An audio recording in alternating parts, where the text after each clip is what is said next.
All right, welcome to Senate Education, Friday, January 20th, 2015.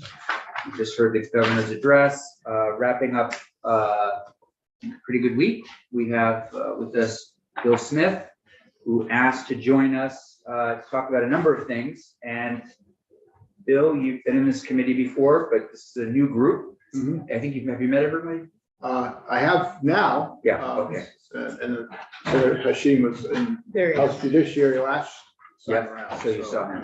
Yeah. With everyone. So yeah, you asked to join us for a little while, so the floor is yours. Well, thank you very much. So Bill Smith, I'm a lawyer in Northfield and also, among other things, a lobbyist for the Vermont Retail Lumber Dealers Association. That's your friendly local building supply stores. You have everywhere from Goodrow Lumber to Arcade Miles to Sticks and Stuff, WW Building down south. If we have 45 locations around the state of the various businesses that are members of my association. So these are your local folks, not your big boxes. They're the primary suppliers to building contractors in the state of Vermont. One of the things that they work on and are working on diligently out there right now is getting more qualified employees to work for their businesses and to work for contractors too, because those folks either become customers or they become or they get sick of working out on a job site in the snow and they want to work back at the lumber dealer. That's an opportunity for my members to get good, well-trained employees. They work extensively with your tech centers, which is why I'm here. Never having testified in education in this regard, as sort of I'm a fresh face to you in a sense, is that usually we're in commerce, we're economic development down the hall here. In all seriousness, I think the press called me twice, and one person at the school also asked me too, why is this guy coming in? So you did kind of, you stimulated some interest. Good, Bill. Well, the first thing is an invitation to all of you. And the chair was at the event last year at Vermont Technical College in Randolph Center, which is, we call it Bright Futures. We understand that's a kind of a name that's used in a different context in education as well. That's okay. It's still a good name. What it is it's where they invite the building trades tech students and their teachers come to VTC to meet with them to talk about building trades in general and perhaps working for a retail lumber dealer, so association member. Last year it was attended by several hundred students and their teachers. They bust them in from all over the state. Last year's workforce development bill was mostly economic development and commerce in the House side of things. So they were there, although I certainly made your chair aware of it as well. But this year they'd like to invite you folks to their meeting, which is Monday, March 20th. Monday, because it's not a legislative day, but of course you have your other lives to leave back to home. You may have a conflict there, I don't know, but we just want to invite you to come to this. It's at VTC. There's a legislative breakfast from 8 to 9, and then there's going to be discussions with students about what's working for them, what they need from their educators and the businesses in their area. So it's a give and take. It's not just what we want from you kids, it's what do you want from us. And what my members are seeing with that is there's an excitement amongst these students. There's they can see a path. The ones that are already in the programs can see the path towards a good job in Vermont. That's something we need to foster and expand wherever and however we can. So how do we get more students in this currently successful pipeline? And the answer to that is you get them earlier and you let more of them know about it as an opportunity. Because I said this in House Education the other day, Vermont, I forget who said it, it's not me, but they said Vermont's greatest export is its people, it's children. And any one of us can sit around and count up who's left the state of Vermont in your own family. And I looked at mine and it was, I think there's 3 of us out of my 15 cousins and siblings combined. At my generation, my family out of 15 of us, there's 3 here. That's not a good ratio, and that's not going to allow us to succeed. And maybe there's some way also to bring in on the adult technical education side of this, bring that into it as well. I don't know yet, but we're just, because we're new to talking to education folks, we want to say, hey, we're here to help. What can we do? How can we partner together to be successful with this? And I took a quick look at the statutes this week, and the first thing that jumped out at me most was section 1541A, which is responsibility of local boards and sending districts. As Senator Gulick said, am I pronouncing that correctly? Yes, thank you. 1541A, A1 says the school board will provide students enrolled in grades 11 and 12 a genuine opportunity to participate fully and to benefit from career technical education. Why 11 and 12? There must have been some good reason for that in the past. What my members are saying is that by the time someone gets to end of 10th grade, you might have lost them already. In fact, if they're not there, you have lost them already. And by you, I mean the educational system of the state of Vermont. Because, and I remember growing up and going to Twinfield Union High School with Marshfield, Vermont, that since I was college career track, I got a lot of help with guidance counselor. It was great. I don't know what he was doing for my friends that were going over to Spalding. I have no idea. Maybe it wasn't his purview at that point in time. But one of the things my members asked would be, is there some way to get to this sooner and some way to direct our educating system to make these opportunities available to students and their parents in middle school? At least we let them start to think about it. Yeah. And say, when I'm a freshman, I don't have to go to a math class that I'm bored to death in. I can go, learn how to build a house, or I can learn how to be a plumber, or I can learn how to be a diesel mechanic, or whatever it is. I mean, let's have some faith in the intelligence and motivation of our 12 and 13-year-olds and say, hey, make the opportunities available to them. How do we do that in the legislature versus administratively? There's one example to me. I say a statute says, a school board of a sending district that offers public education in grades 11 and 12 shall, make sure 11th and 12th graders have the opportunity to do that. In that narrow context, it makes sense. Okay, we're just taking 11th and 12th grade, but why? I think that point's a good one. Yeah. Maybe there's someone who's way more conversant in this. Legislative council could tell you chapter and verse on 1541A. What is that history of that? Yeah. But there's one thing that might really get our administrators, get our guidance counselors focused earlier. Because if you make a mandate, you want to make sure it works, right? I'm not a big fan of mandates, but there's one right there that says grades 11 and 12. Senator. Yes, sir. I think that's a great point. It should be 9 to 12, and you do your outreach in middle school. And it's not a new idea. Massachusetts has entire regional tech centers that are completely tech focused 9 to 12. And we have some folks living here who I've talked to, went to those schools and got great educations, and now they've got amazing jobs. So, and I'm not saying we don't necessarily have the population to support these massive, regional tech centers, but we can certainly increase. I don't see why we can't increase 9 to 12 enrollment. Sure. I like the middle school personally. I mean, if you're in 7th grade, you take one course. I mean, that could It's like also change what you do for your summer job. Right. And you could learn something that you're now doing something more interesting in, some summer jobs. I just, we just felt like it's time to be part of the conversation. Yeah. To try to say, well, why not? In our ignorance, in our naivete. Yeah. We're not jaded by 50 years of educational funding battles like some people in this building are. It's we don't.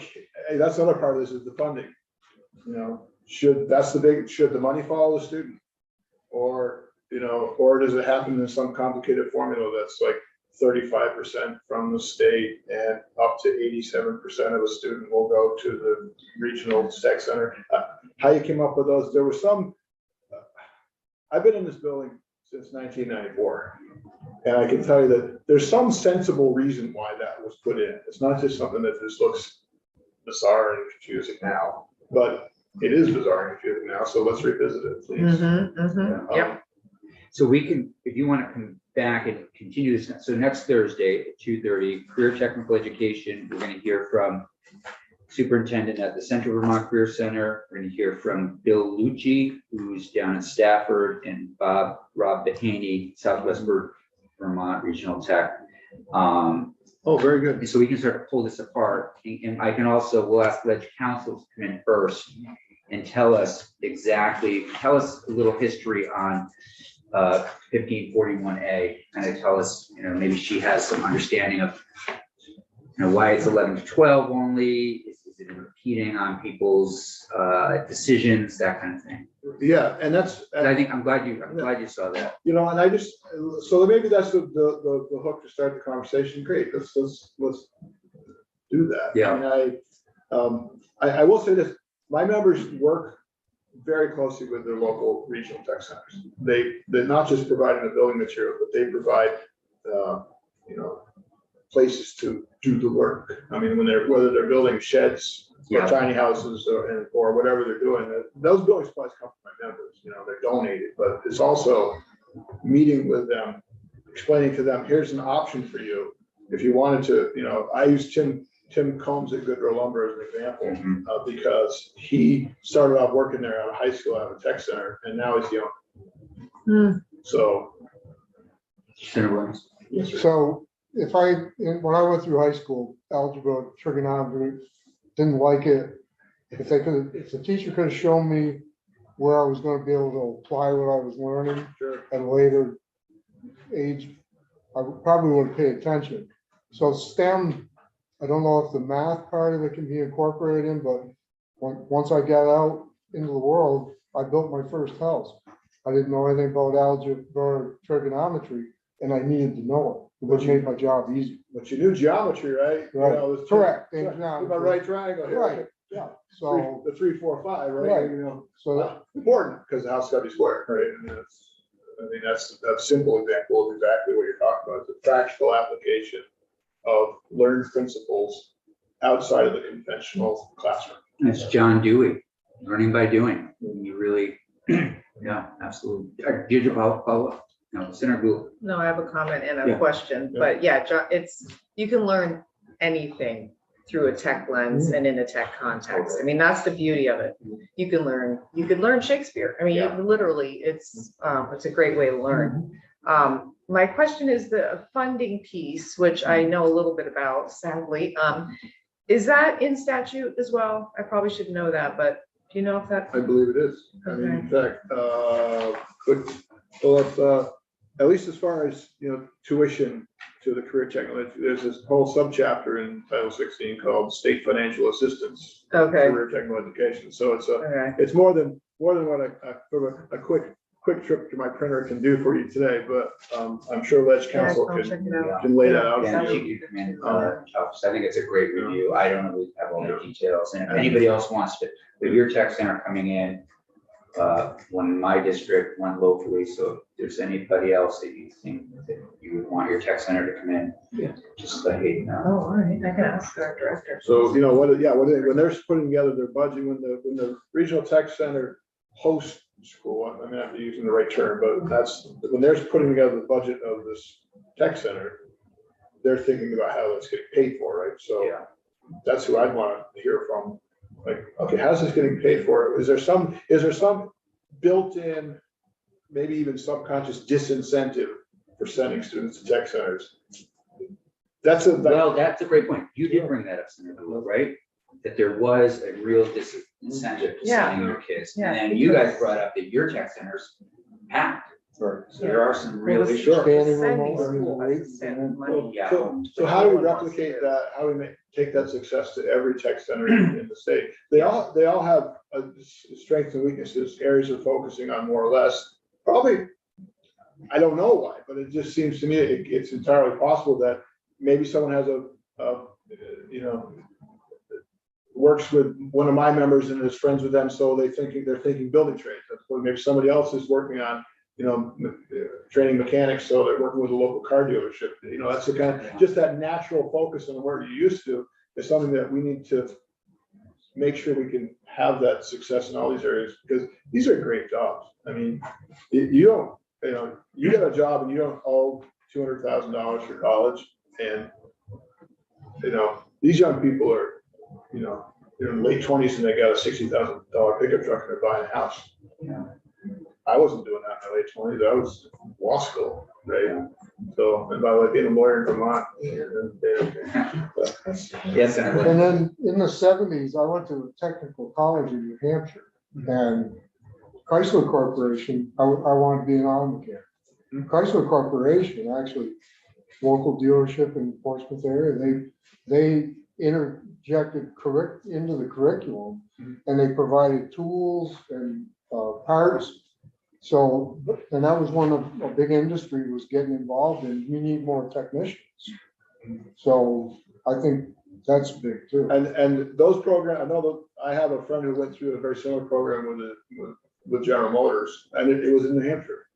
Now, which gets to the point of why is the career day for my members at BTC? Well, because BTC has programs that these all feed right into very nicely. So you come out with an associate's degree in pick anything. I mean, Avionics. yeah, you can, but does this lead to that? It might, Machine tools.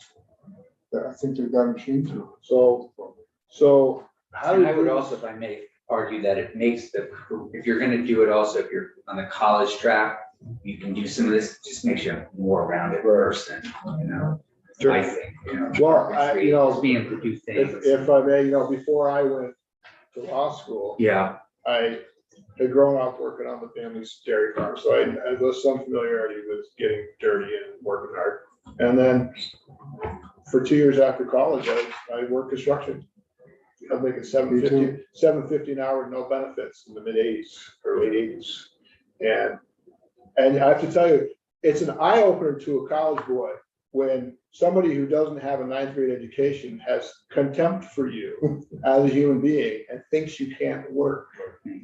yeah. And when you show them you can work, and they're like, oh, okay. And about 3 months in, they stop calling me college boy. But that doesn't mean they totally agree.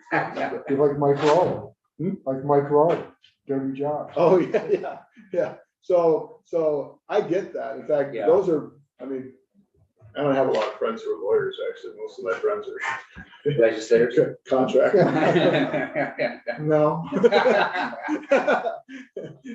So, but, so regular people, Right. and I think that that's important for all of us to remember that these are really good jobs and they give some people a really good sense of accomplishment. And as my construction boss said, he said, I'm done at the end of the work. That's something I put in that didn't exist before today because of me.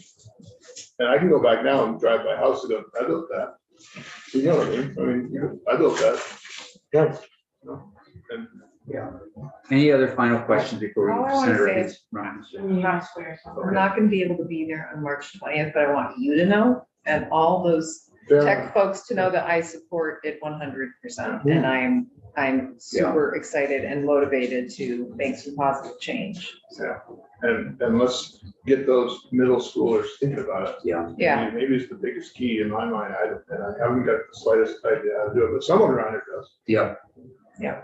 We'll figure it out. Thank you all very much. everybody. Thanks a Thanks million. for coming. Really good to see you, Bill. Thank you. Thanks. Have a good And weekend. again, if you want to pop in next Thursday, when we have This is the everybody. place I'll be all ears. Yeah, Thursday, 2:30. Yeah, great. 2:30. Got it. Senator Ron Hinsdale. Thank you. Thank you for the chocolate. Nice to see you. Nice to see you. I love this. Have you had an opportunity to meet everybody? I mean, We sit right yeah, behind you. yeah. Okay. You're always in your heart. Yeah. No. Yes, Nice to see you. really nice to see you.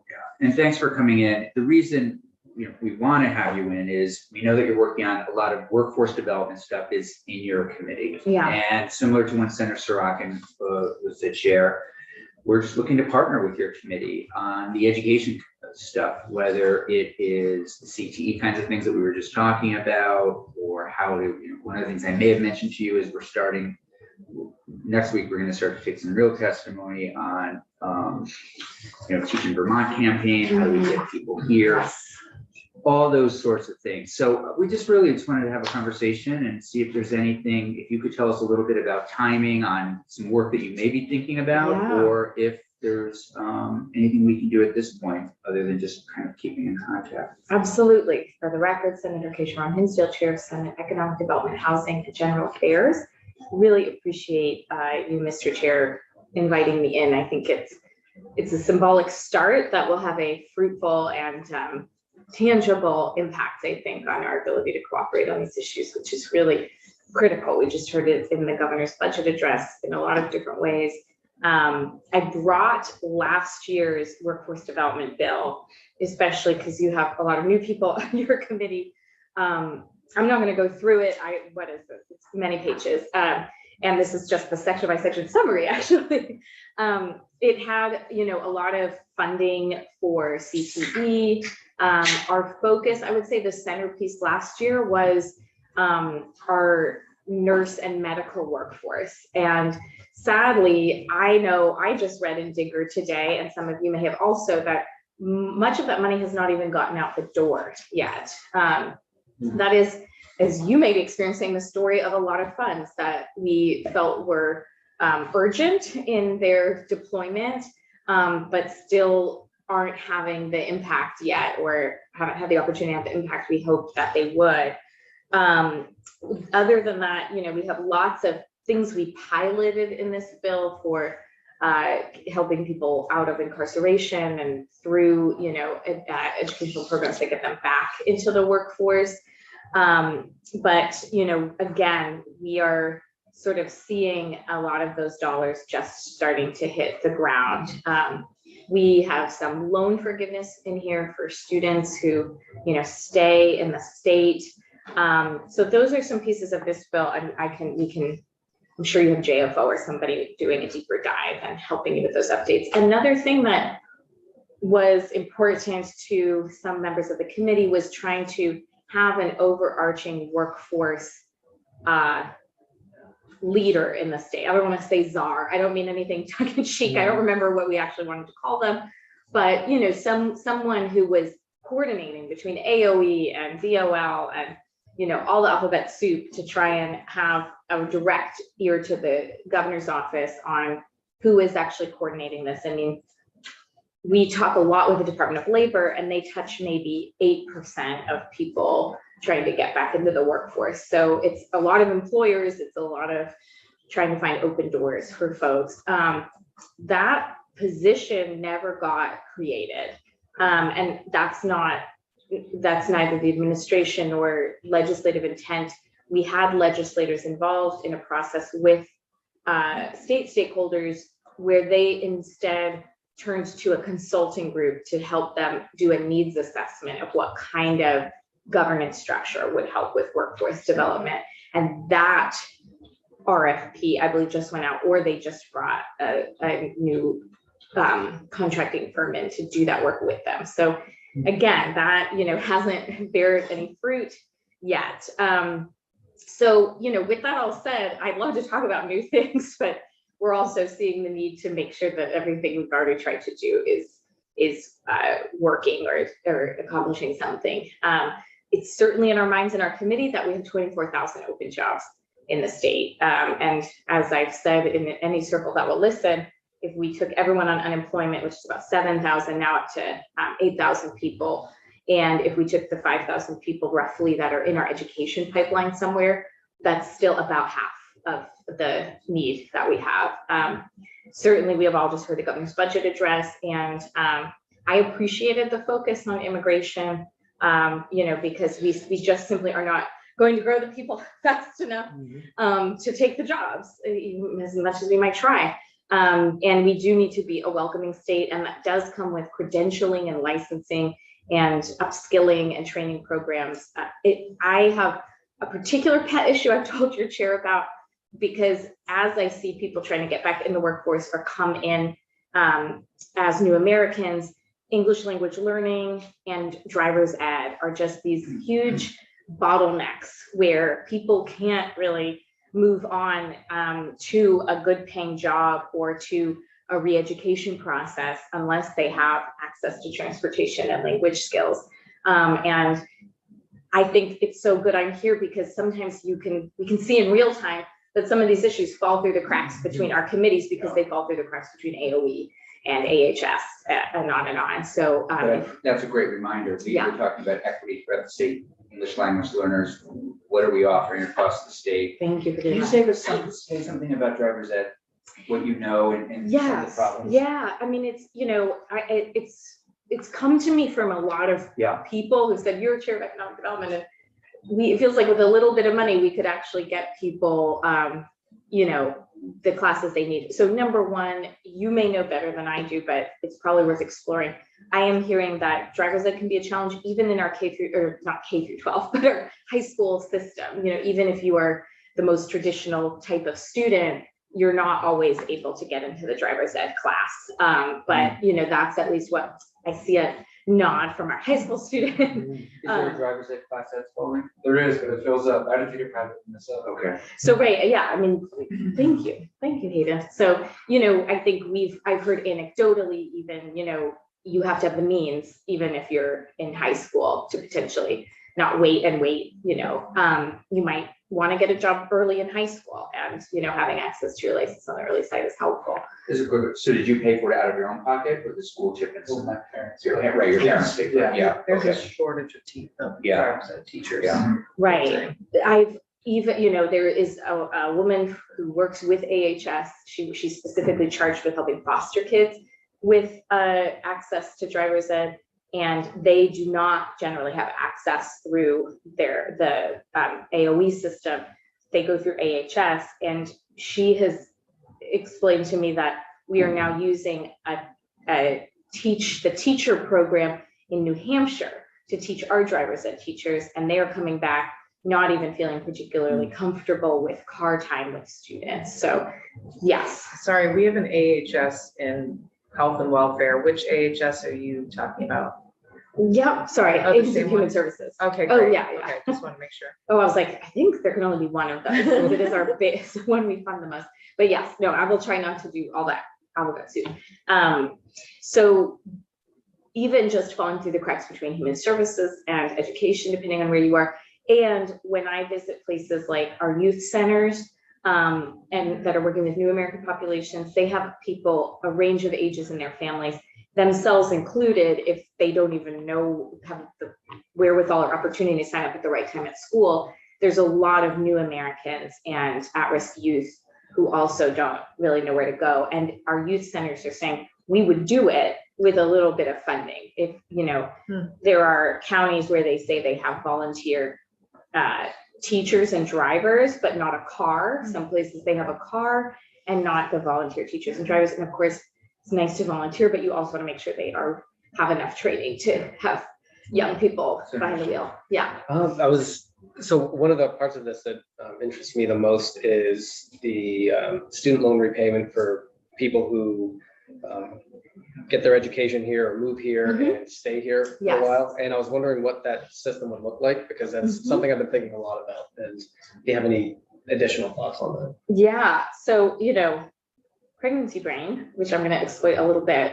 But that's one of the first things in our bill from last year. And we gave 2.5 million to UVM and VSAC in consultation for a statewide forgivable loan program of $5,000 per graduate for graduates across Vermont higher institutions who commit to work in Vermont for 2 years after graduation. We have not yet heard an update on how and if those dollars have been deployed successfully. Yeah, and I can just add, I did hear that there was a little bit of a difficult time early on, sort of getting this up, whatever, getting it started, getting the dollars out, but we'll hear either next week or the week after where it is. So it's a great question. Yeah. Right. And, there's always the challenge of a forgivable loan, or, you're still waiting potentially Yeah. 6 years, like from when you start school to when you stay for 2 years, or, commit in some way. So I'd always I have the same curiosity you do. How do these work? Are they effective? Which students are they capturing? Because some people just can't wait for a forgivable loan, but it's workforce money. It's trying to get people to stay in the state and commit to Yes, Vermont. absolutely. I have a really basic question. Getting back to the workforce development bill, why hasn't that money been dispersed, and how do we get it to be dispersed? I don't understand the inner workings of. Administration. Is it administration, The governor getting is on. getting the money through the channels to the right people? You know, I mean, we are in a balance with the federal government too. So there, you know, I just want to be entirely fair. Like I have my frustrations. And I don't know that any of us would be able to do anything differently if we were in charge of the administration. They are working with Guidehouse, their federal consulting partner on how ARPA funds can be used, which a lot of this money was or is. And Guidehouse, you know, might take a while to then do their magical, you know, consultation with the federal government and let the state know, we think you are all clear to use this money. We think there's concerns with how this is structured. In rare cases, they're coming back to us and saying it's structured in such a specific way that we don't believe is actionable, that we need different language.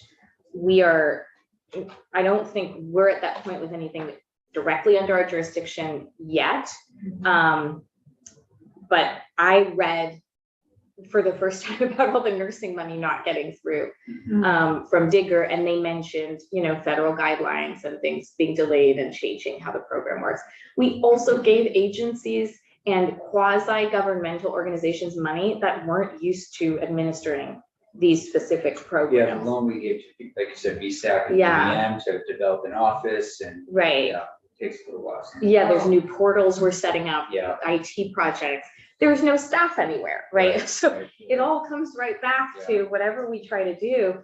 With a lot of even our state agencies, they have struggled to fill positions, whether they're permanent or they have a lot of limited service positions also funded by one-time money. So Department of Labor, for example, was trying to hire adjudicators, which is our we have a shared interest in getting people back in the workforce. And they had 3 adjudicator positions and 1 applicant total. So, you know, anything we feel like is delayed also has a workforce issue behind it. Yeah, please. I got an email from a former colleague of mine who works at, well, I won't give any details, but she sent me this email. Can you help me with a legislative contact person who sponsored the loan scholarship through VSAC? And this was around the workforce development, part of the workforce development bill. I currently have a dental assisting student who applied for this loan and was declined. And I feel like that some of the criteria are unjustified. If Vermont is interested in helping young people enter the workforce, it is a high demand sector. I'm just wondering, do you think she didn't get her? I reached right up to Scott Giles, Okay, and Mhm. Marilyn. that was my Yeah. plan, the 2 Yeah. folks at VSAC, but That's I'm what I wondering if would it's the money's not there. Well, I think it's great for, if you don't mind, start the conversation with them. They're Right, I was they'll gonna ask probably Kate. come in also when we have JFO tell us where the dollars are in Okay. terms of being distributed, but that'd be great. I was kind of Yeah. hoping to do like a Zoom and have her there and have them there as well. Yeah, Yeah. They're Okay. great. They'll be really Yeah, I responsive. know, they are awesome. That was forgivable loan, definitely have second. They got another 3 million for scholarships for licensing for trades. And even that, we expanded definitions around trades to just sort of like ready to go into a credentialed position that's in high demand in the state. We gave 500,000 to BSAC for loans in the trades. My goodness, they got some money from us, you know. They go, yeah. Nurse educator forgivable loan and loan repayment. So it's always helpful for us all to know, were we too specific? Were we not specific enough? It is a very frustrating moving Did you say target. dental? Yeah, dental assisting. So this was nursing and physician assistant there, but there were the Right, other forgivable but loans. can we expand it? I mean, you know, now Yes. next year, but see what Scott says. See what Right. Scott says, yeah. So, That looks like most of the money BSAC Yeah. got in here. Um, Think of other, this has been incredibly Themes. helpful, yeah. yeah, Very timeline might be a helpful ending piece. Yeah, I mean, for you to, you just keep us in mind as Yeah. things that you want us to take testimony. And I'm gonna talk to Senator Kitchell also, things that, you know, she Mhm. needs from us as it relates to letters, endorsements, review of finance, of dollars going out, all that kind of thing. Yeah, Yeah, we, it's good we're next door. We Yeah, always touch yeah. base. yeah, You can always pop your head in and see what we're up to. we are working on housing for the foreseeable future. I don't even want to put a date on it anymore. Hoping the bill actually gets out in the first 2 weeks of February, but that we will try to get the bill out before we turn to workforce and labor, which will include CTE and, you know, our joint work. But as you can appreciate, whether it's our teachers, you know, or our students and families, housing is a clear crisis. And it's, you know, we're looking at information about homeless families. The number of homeless children has gone up. And for us, part of that crisis is, you know, recognizing that the average length of homelessness in 2019 was about 50 days. It's now 270 days coming out of the pandemic. So there we are hearing about and from families sleeping in cars, you know, families bouncing around, families being transported from one program to another and having educational disruption. So, you know, we're trying to work on housing because it's foundational to a lot of these other issues. Yeah, absolutely. Yeah, we were saying just, you can arrive here in the state of Vermont. Couple could arrive, both new teachers, 60,000 together. Where do you go with that? Yeah, nowhere. We, Yeah. and in home prices, this is the highest increase in home prices in Vermont history. Almost. And they doubled. might have to arrive with debt and they want to start building a family. Yeah. Exactly. But we are with you. I think Yeah, our thank two you. biggest priorities in the new workforce bill are likely to be teachers and educators and climate workforce. That's where we're hearing we have need and priorities. We have, you know, kids who aren't getting their IEP fulfilled. They're, you know, there's just no paras, there's no extra people to do that work. So, and then, you know, we all share other big existential goals and we can't do any of it without Yeah. housing and a workforce. So We're gonna hear next week from folks around this, you know, Come to Vermont to Teach campaign. yes. And so we'll bring that information also to you. Yes, because it's all come to Vermont and then where do we live? Right, So- right, right. Come Come to Yeah. Vermont, yeah, no, yeah, and stay in Vermont. Senator Gulick. Yeah, so one last question, just to wrap up this one with the dental assisting student. Should that be, should we bring these VSAC folks in, or is it something that, is it a bill that we're gonna have to write to sort of correct that bill? I was like gonna leave this with you Okay. because, Yeah, you know, it's worth reaching out to VSAC to answer that question Okay. privately. I mean, I I'm would not your chairman. No, I would start, yeah. with those- Yeah, no, you're absolutely right. Start with them and ask, So that bill and then passed? go from there. Yes, it did. did. And the Yes, governor that signed has it. passed, Yeah. yeah. Great, thank you. You know, I think we'll both, Yeah. when we start our workforce work, we'll have VSAC and UVM and these other partners in, and we'll make sure that we talk to you first about non-duplication. This bill came to us from the House, so we didn't always know. People came to us and said, we never testified on nursing.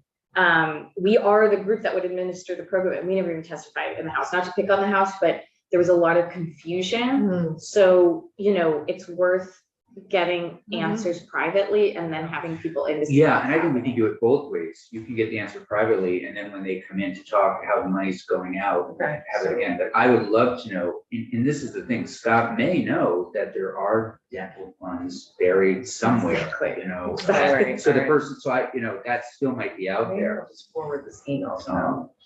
Yeah, You know, I hear his wife is also a great new legislator in the House, and she's also my neighbor. oh, Scott Johnson. Yes, Oh, I didn't know yeah, that. I don't know, you know, I think they're, you know, they're pretty open and a great Yeah, couple. yeah. Kate Lawley in the House, Okay. who's my neighbor, they're both my neighbors, and, Okay, great. you know, I think he's been in the building too for that He reason. has, yeah, he's been, Exactly, yeah, yeah. great.